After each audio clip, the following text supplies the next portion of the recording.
11 میں دریافت ہونے والا یہ دلکش آبشار اپنے اندر حیرت انگیز حقائق رکھتا ہے۔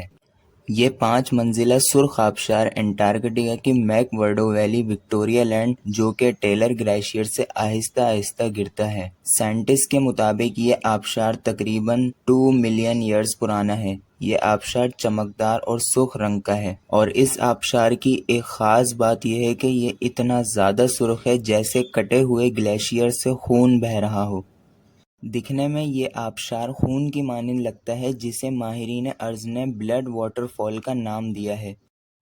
اس کے سرخ رنگ ہونے کی وجہ پانی میں نمکیات کی کثرت اور بہت زیادہ آئرن ہونے کی وجہ ہے۔ جو پانی بلڈ فال کو کھاتا ہے وہ نمکین اور آئرن سے بھرا ہوتا ہے۔ یہ پانی گلیشیئر کے نیچے سے برف کے دباؤ کی وجہ سے باہر نکلتا ہے۔ نیچے آپ اسکیمٹ دیکھ سکتے ہیں، اور جیسے ہی یہ ابھرتا ہے پانی میں موجود لوہا آکسیجن کے ساتھ رابطے میں آتا ہے، جس سے اسے زنگ لگ جاتا ہے اور پانی انتہائی سرخ ہو جاتا ہے۔ جھیل میں برف کے گرنے پر سرخ دھبے جمع ہو جاتے ہیں، جو کہ بلڈ فالز کا ایک خوبصورت منظر ہے۔